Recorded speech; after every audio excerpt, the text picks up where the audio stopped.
tapi terekam juga ini Mas Ahaye sama Pak Prabowo duduk satu sofa gitu, lebih dekat dan lebih intens. Apakah ada kesan khusus kah atau memang ada apa nih kedekatannya kalau lebih intens gitu sama?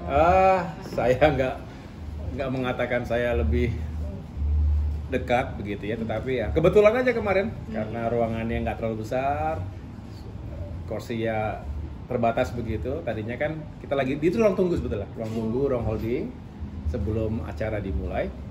Nah, kemudian habis lagi ngobrol-ngobrol, saya sama Pak Erlangga, Pak Jul, ada Mas Erik juga, ya, kemudian Pak Prabowo menghampiri. Setelah itu join lah bareng-bareng duduk di situ sambil udah lama nggak ketemu juga gitu.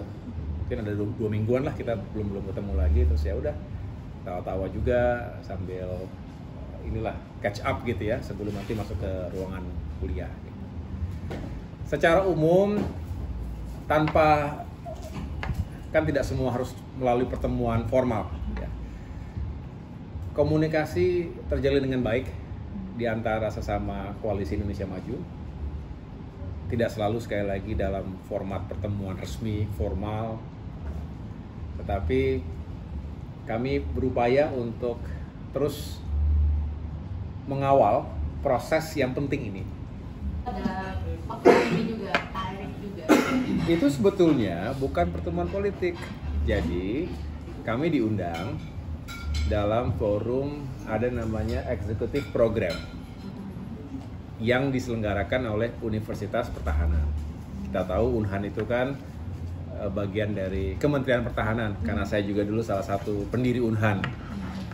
Dan ketika ada forum eksekutif program tersebut adalah kuliah umum, semacam kuliah umum dari Menhan, Pak Prabowo Subianto sebagai Menhan di situ.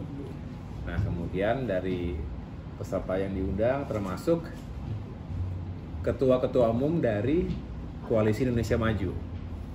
Ya, karena yang disampaikan oleh beliau itu temanya adalah transformasi menuju Indonesia Emas 2045. Artinya visi gagasan besar beliau yang bagus untuk diketahui oleh banyak orang.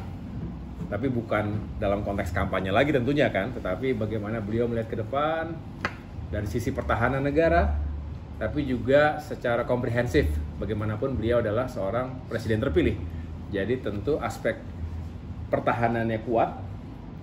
Bicara sejarah perang dan damai bukan hanya Indonesia, tapi kemarin dibahas itu sejarah dunia.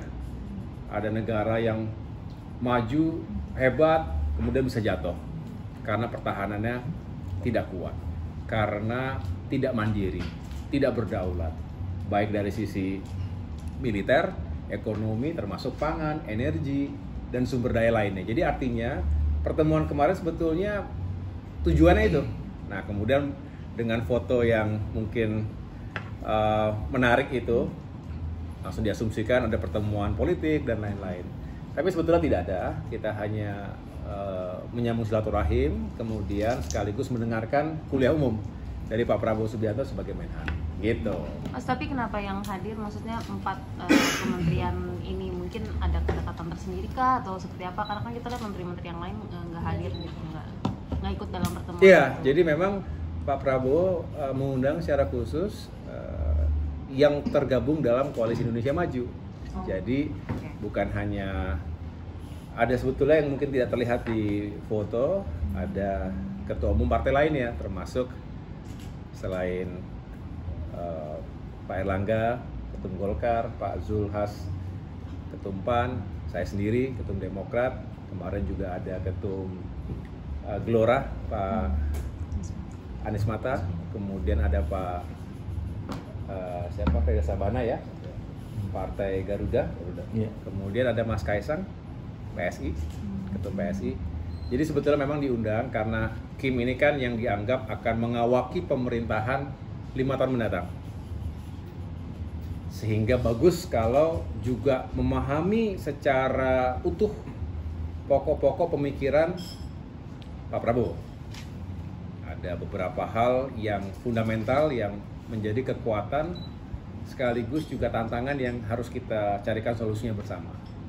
Sebetulnya di sana. Jadi kalau ada yang kemudian mempersepsikan sebagai pertemuan politik ya, karena kebetulan itu ketum-ketum partai yang kebetulan juga beberapa saat ini menjadi atau bagian kabinet begitu ya. Tetapi sekali lagi itu tujuannya untuk menghadiri kuliah umum beliau. Mas, tapi